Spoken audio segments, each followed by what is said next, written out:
Well, hello there. I am so excited to start on chapter 7 and chapter 8 in the book of Esther. I know last year we did chapters 1 through 6, and I really don't know what happened between then and now. I guess life just happened and I got busy and I just never finished the last few chapters of the book of Esther. But I've gotten a lot of new subscribers and a lot of you have asked, please finish this book off. So I'm going to try and do this in a couple of increments. I'm going to try and do chapter 7 and chapter 8 right now. And I started going back through my notes and I just love how God just works and he just puts everything perfect time. It's always at his right time. And as I look at chapter 7 and chapter 8, I can't help but think of the times that we're in right now with this COVID-19 and we're all in our homes, we're all in quarantine. Life certainly looks so different for so many of us that, we don't know what to expect next. But we can always rely on our loving Father, on our loving God, that he is the same yesterday, today, and tomorrow. And I just love that this story in the book of Esther proves his faithfulness, his covenant that he makes with his people, with us. And it just enlarges my trust in him and my belief in him. So I just hope that whatever you're going through during this season, that, we're all inside our homes and we're not able to go out and live life like we used to. I just pray that, let God do something new in you. And so we left off in chapter 6 last year in the study from Esther. And if you guys remember, it was when Mordecai was honored by the king. And so at this point, he had insomnia and he had his people who were with him that night read out some old scrolls. And it just so happened that it was the story of when Mordecai had saved his life. And the king honors Mordecai. But remember, he called on Haman because Haman was number 2, was kind of like his army, his army, what are they called? Like high up, a general. And so he called him and he said, what would you do? And so then Haman had to say, well, if it was me that I saved the king's life, I would have done this and that and that. And then the king said to Haman, that's exactly what you'll do for Mordecai. So it was a twist in the story. And remember, Haman had built those gallows to hang Mordecai on because he was jealous. He was jealous of Mordecai, and he didn't, Mordecai would never bow down to him. And he just had this hate in his heart for him. So we start off in chapter 7 where we'll see what happens to Haman. And I guess I'll just read a few verses and then we'll kind of stop and we'll talk about them. So chapter 7, the king and Haman came to a feast with Esther, the queen. Now remember, she had done one feast before, so this is a second feast. Once again, on the second day while drinking wine, the king asked Esther, Queen Esther, whatever you ask will be given to you. Whatever you seek, even to half the kingdom, will be done. Again, here we see incredible favor on Esther because the king is telling her, whatever you want, whatever you ask, I'll do for you. Verse 3, Queen Esther answered, if I have obtained your approval, my king, and if the king is pleased, spare my life. This is my request, and spare my people. This is my desire. For my people and I have been sold out to destruction, death, and extermination. Now, if you remember a few chapters ago, Haman had executed that decree to kill all the Jews on a certain day. So that's what she's talking about. If we had merely been sold as male and female slaves, I would have kept silent. Indeed, the trouble wouldn't be worth burdening the king. King Xerxes spoke up and asked Queen Esther, who is this and where's the one who would devise such a scheme? So here we see him asking her, who is this person that has done this? Because at this point, he already knows that Esther is a Jew. She is of Jewish descent. Verse 6, Esther answered, the adversary and enemy is the evil, Haman. Here, Haman is exposed. Haman stood terrified before the king and queen. Angered by this, the king arose where they were drinking wine and went to the palace garden. Haman remained to beg Queen Esther for his life because he realized the king was planning something terrible for him. Verse 8. Just as the king returned from the palace garden to the house of wine drinking, Haman was falling on the couch where Esther was reclining. So I want to stop right there. So can you imagine Esther reclining? That means that posture, that body language, she is at peace. She knows that she is safe, that no harm is going to come to her. And now how them tables have turned, right? We see here Haman begging for his life. He actually threw himself on Esther and he's begging her, please, please, please. And the king saw that. The king exclaimed, would he actually violate the queen while I am in this place? So now the king's mindset is like, wait a minute, would he do harm to my queen? As soon as the statement left the king's mouth, Haman's face was covered. That means that he was ashamed. Verse 9, Harbona, one of the royal eunuchs, said, there is a gallows 75 feet tall at Haman's house that he made for Mordecai, who gave the report that saved the king. The king commanded, hang him on it. They hanged Haman on the gallows he had prepared for Mordecai. The king's anger subsided. So here we finish off chapter 7 with Haman being hung on the gallows. All that sneakiness, all that decree, that evilness that he had done to prepare for the Jews, here we see it come to an end. And Haman is executed. That's how we end chapter 7. Moving on to chapter 8. Here we're going to see, I call this the reversal chapter, because there's a lot of going back and forth. There's some things that have to be made right that Haman made wrong. So here we see Esther and Mordecai working together to reverse the evil plan that Haman had schemed against the Jews. Chapter 8. The same day, King Xerxes awarded Queen Esther the estate of Haman, the enemy of the Jews. Whoa. So here it says the same day that maybe Haman was hung and killed, the king said, Esther, you are going to have everything that Haman had.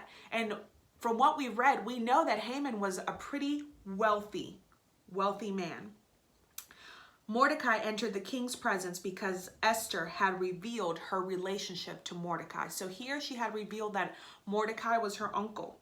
The king removed his signet ring he had recovered from Haman and gave it to Mordecai, and Esther put him in charge of Haman's estate.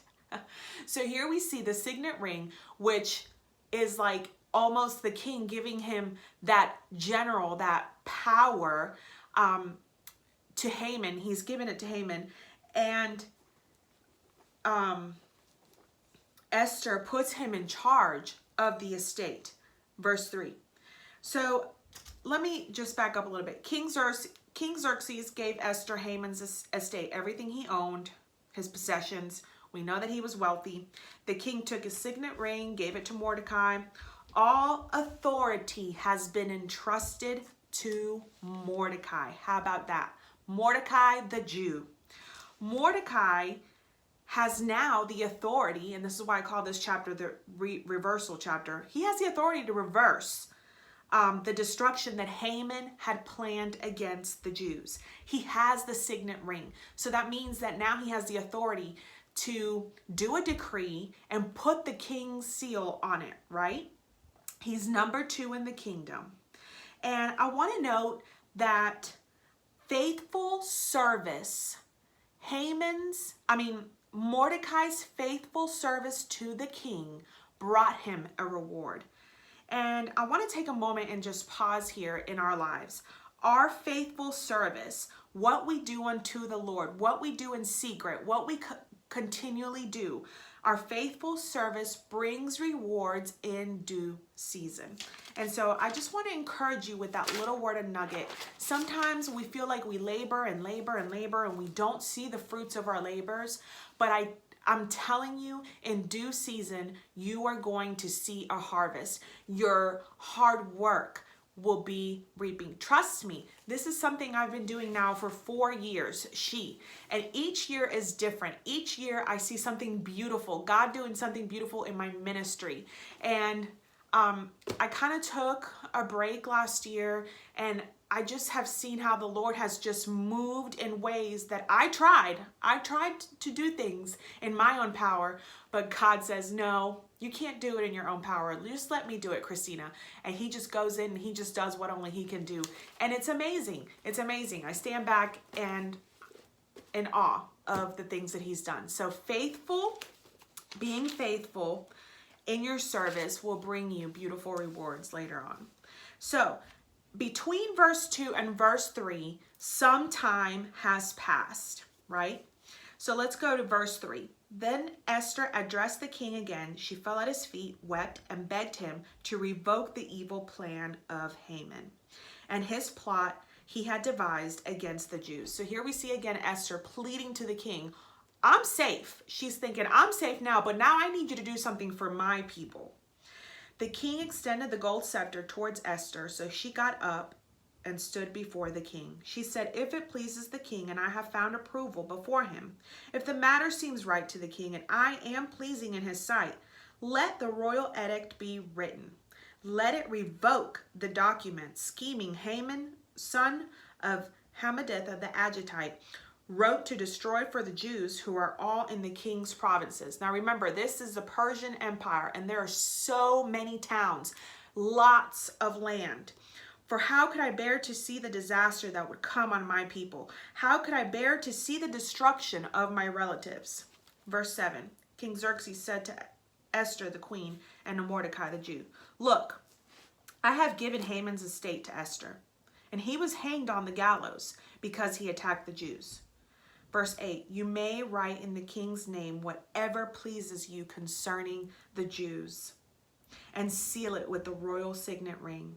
A document written in the king's name and sealed with the royal signet ring cannot be revoked. So let's just stop right there in verse 8. Here we see that she's begging the king to reverse the decree to save her people. And you know what? He gave Esther the house of Haman. He put Haman to death. And he's even going to do more for her and Mordecai. Verse 7, he says, I will do even more. A document written in the king's name and sealed with the royal signet cannot be revoked. So here we see I wrote down, such mercy and grace from the king, that he's willing. I just imagine his love for Esther now. It can't be denied. He's willing to do anything that she requests of him, right? And there's such mercy and grace coming from this king, which if we remember in chapter 1 and chapter 2, he wasn't that great. He was evil, right? And now we see a turn in his heart. Verse 9, on the 23rd day of the 3rd month, the royal scribes were summoned. Everything was written exactly as Mordecai ordered the Jews to the satraps and governors and officials of the 127 provinces from India to Cush. The edict was written from each province in its own script, for each ethnic group in its own language, and to the Jews in their own script and language. That means that this was all sent out in all the languages of all the empire, so everybody would understand exactly what it was that was issued. Verse 10, Mordecai wrote in the king Xerxes' name and sealed the edicts with the royal signet ring. He sent the documents by mounted couriers who rode fast horses bred from the royal racing mares. The king's edict gave the Jews in each and every city the right to assemble and defend themselves, to destroy, kill, and annihilate every ethnic and provincial army hostile to them, including women and children, and to take their possessions as spoils of war. I want to just stop right there. So this decree that was written out, now remember, this is the second decree, because the first decree, Haman had issued it. I can't remember which chapter it was, but Haman had issued that decree that all the Jews in a certain day were supposed to be killed. Now, that decree is being revoked by Mordecai, right? And it's the same day that the other decree was written by Haman, the same day, but now he's saying you have the right to defend yourself, you have the right to prepare yourself for war, you have the right to destroy anyone who persecutes you or attacks you. So can you imagine the confusion here? There's one decree that was written out for everyone to kill the Jews. Then there's a second decree written out that is for the Jews to defend themselves for those coming to them. So yeah, I could see that being a little confusion amongst the people. A copy of the text issued as law throughout every province was distributed to all the peoples, so the Jews could be ready to avenge themselves against their enemies on that day. The couriers rode out in haste on their royal horses at the king's urgent command. The law was also issued in the fortress of Susa. Mordecai went from the king's presence clothed in royal purple and white with a great gold crown and a purple robe of fine linen. The city of Susa shouted and rejoiced, and the Jews celebrated with gladness, joy, and honor. In every province, in every city, wherever the king's command and his law reached, joy and rejoicing took place among the Jews. Of course, there was a celebration. The second decree had been issued, and now their lives, they could fight to defend themselves. They could fight to stay alive. So they were celebrating. There was a celebration and a holiday, and many of the ethnic groups of the land professed themselves to be Jews because fear of the Jews had overcome them. Now, I don't know if there was a true fear, but I want to believe that they saw how these Jews were being taken care of. And I wonder if they just looked at him and said, I want to know their God. I want to know which God it is that these people, this group of people serve, because I want his protection on me.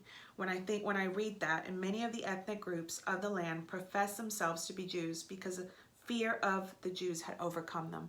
They wanted to know who this God was, this God who protected them. And how fitting it is for us to be in this time and to wonder, does God protect me? Is God with me? God is with us. He's protecting his people all over the world. And I just want to leave you with that. God is fighting for you and he's protecting you.